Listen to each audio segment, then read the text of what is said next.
दूसरी तरह ये देखते हैं, हम ये शुरू में कहते थे ना कि जी सज़ा मिलेगी तो लोग जो है वो डिस्करेज होंगे, सज़ा मिलना बड़ा ज़रूरी है। हमने ज़ैनब के कातलों को देखा, सज़ा मिली। फिर हमने नूर मुक़द्दम को, ऑल्दो के it took 4 years but still he got like punishment. तो ये वाला एलिमेंट भी हमने करके देख लिया। कोई डर नहीं है, कोई खौफ नहीं है कि पता नहीं किस स्टेट ऑफ माइंड में है। मुझे ये लगता है कि जो हम असल चीज क्या होती है, किसी तहरीक के पीछे, किसी रेवोल्यूशन के पीछे, किसी भी बहुत बड़े काम के पीछे एक आइडिया होता है, एक सोच होती है ना, जो उसको लेकर चलती है, जो लोगों को मोटिवेट करती है कि oh this is right and this is what I will do. Basically I think शायद उसकी कमी है कि हम वो सोच अपने बच्चों में नहीं डाल रहे हैं। And one more thing, we are not talking to the youth about so many things. उनको हमने एआई और ये इतने ज्यादा टूल्स एंड प्लेटफॉर्म्स दे दिए हैं, बहुत कुछ दुनिया में क्योंकि हो रहा है, हमारे पास भी वही आ रहा है, टेक्नोलॉजी भी आ रही है, बहुत सारी चीजों को इस्तेमाल करने का, उसको यूज करने का तरीका नहीं है। और हमें ये नहीं पता, हम बायोलॉजी पढ़ा के डॉक्टर तो बना देते हैं कि ऑपरेशन करना सिखा देते हैं, सर्जरियां करना सिखा देते हैं, बट हम अपने बच्चों को जो सबसे इंपॉर्टेंट चीज है ह्यूमन कम्युनिकेशन, वो नहीं बताते हैं। ये नहीं बताते कि आपने एक दूसरे की इज्जत कैसे करनी है या एक दूसरे से कम्युनिकेट कैसे करना है, शादियां कैसे निभानी है, रिलेशनशिप्स क्या होनी चाहिए, ऑब्सेशन और पोजेसिव होने में फर्क है, to love somebody is different. हम रिश्तों का एहतराम भी नहीं सिखाते। और दूसरी बात ये कि we need to change our heroes.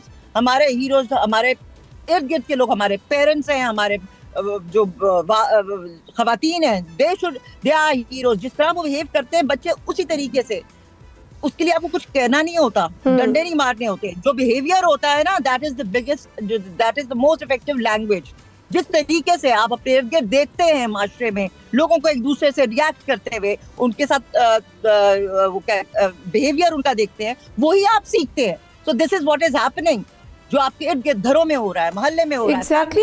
अब मारिया, अब मामला ये है कि एक तो ये हो गया ना कि ठीक है आप उनको पकड़ा भी गया मुजरिम, उसको शायद सज़ा भी हो जाए, बड़े प्रेशर्स हैं, एक सब पब्लिक प्रेशर है, मीडिया का एक प्रेशर है, जिस तरह से नूर मुक़द्दम का केस फॉलो अप होते रहे, चीज़ें चलती रही। But on the other and हमें जो आप जो बता रही है वो हमें ट्रेनिंग घर से करनी है। उसका जो एक ब्रॉटअप में जो उसकी चीज़ें डालनी है वो घर से डालनी। बीइंग अ मदर मैं तो डर रही हूँ, मेरी बेटी के पास एक्सेस है, मेरी बेटी के पास है, उसकी किससे कम्युनिकेशन हो रही है, किसी की भी बारी आ सकती है, किसी की भी बारी आ सकती है, अल्लाह ना करे, अल्लाह पाक हो सकता है। एग्जैक्टली। तो हमें इस वक्त फौरी तौर पे माशरे में किन चीज़ों को की बुनियाद रखने की ज़रूरत है, आप समझती हैं? कौन सा वो नैरेटिव, ये इमरजेंसी आप जैसे लागू करते हैं ना, कि जैसे जंग है और इमरजेंसी लागू कर दी है, वी आर बियॉन्ड इट। हमें बहुत पहले ये कर लेना चाहिए था। पता नहीं और कितने आपने इस तरह की जनाजे देखने हैं। I mean the next house could be yours. कुछ ख्याल करें, किस बात पे किसी की जान ली जा रही है। इसके अंदर आपके रिलीजियस स्कॉलर्स उनको मुतहरिक होना है, उनको बताना है कि ये गलत है। किसी के ना कल्चर में है, ना किसी मजहब में ये बात कही जाती है कि यू कैन डू दिस, कि आप इस तरह, ना कानून में है ये। बिल्कुल टीचर्स का काम है, स्कॉलर्स का काम है, पेरेंट्स का काम है। जो जनरेशन टू जनरेशन विजडम जाती थी from one generation to other, वो कहाँ है?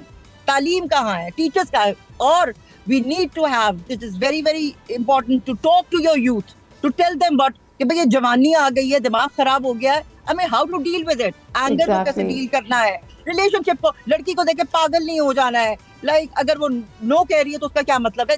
ये चीज आपके घर के मर्द, आपके घर की खवातीन, आपके खानदान के लोग आपको सिखाते हैं और करके दिखाते हैं।